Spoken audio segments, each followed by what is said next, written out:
ایران کو ہمسایہ ممالک کی جانب سے خطے کی سیکیورٹی کے نئے انتظامات کے بیانات موصول ہوئے ہیں۔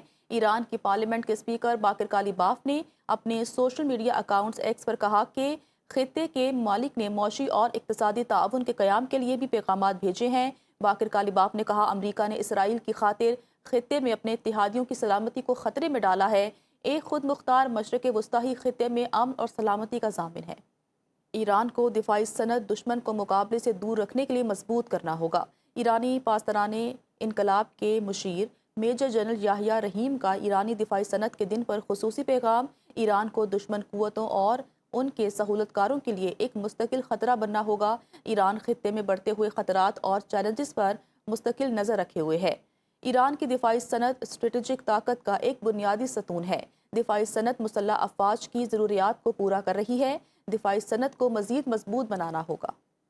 ایرانی ہیکرز کا برطانیہ میں بڑا سائبر حملہ، پاور پلانٹ 4 روز تک بند رہا۔ برطانوی اخبار دی ٹیلی گراف کی رپورٹ کے مطابق ایران سے وابستہ ہیکرز نے برطانیہ کے ایک پاور پلانٹ کے سسٹمز میں کامیاب سائبر حملہ کر کے اسے 4 روز تک بند رکھا۔ رپورٹ کے مطابق یہ پہلا موقع سمجھا جا رہا ہے کہ ایران سے منسلک ہیکرز نے برطانیہ میں کسی پاور پلانٹ کو مکمل طور پر بند کرنے میں کامیابی حاصل کی۔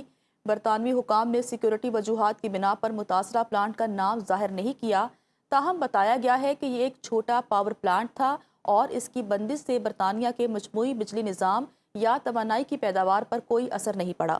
واقعے کے بعد برطانوی حکومت نے بجلی کمپنیوں کے سربراہان کو بریفنگ دی، جبکہ سائبر سیکیورٹی حکام نے کاروباری اداروں کو حفاظتی اقدامات کی ہدایات جاری کی۔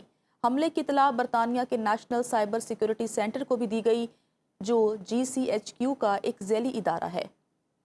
ایران کا آبِ ہرمز بند رکھنے کا اعلان، امریکہ کو سخت جواب کی دھمکی۔ ایران کی سپریم نیشنل سیکیورٹی کونسل کے سیکرٹری محسن رضائی نے امریکی صدر ڈونلڈ ٹرمپ کو خبردار کرتے ہوئے کہا اگر امریکہ نے مزید کارروائی کی تو ایران سخت ترین جواب دے گا۔ محسن رضائی نے خطے کے ممالک کو بھی امریکہ کی معاشی مہم میں شامل نہ ہونے کی تنبیہ کرتے ہوئے کہا کہ جو ممالک امریکہ کے ساتھ تعاون کریں گے ایران ان کے مفادات کو نشانہ بنا سکتا ہے۔ انہوں نے کہا کہ اگر علاقائی ممالک امریکی معاشی جنگ میں شریک ہوئے تو آبِ ہرمز سے تیل کی ایک بوند بھی باہر نہیں جانے دی جائے گی اور تیل کی برآمد کے دیگر راستوں کو بھی نشانہ بنایا جائے گا۔ دوسری جانب محسن رضائی نے سعودی عرب، ترکی اور پاکستان کے درمیان ہونے والے مکہ مشترکہ دفاعی معاہدے کو بھی اہم قرار دیتے ہوئے کہا کہ یہ اس بات کا اشارہ ہے کہ امریکہ خطے سے نکلنے کی تیاری کر رہا ہے۔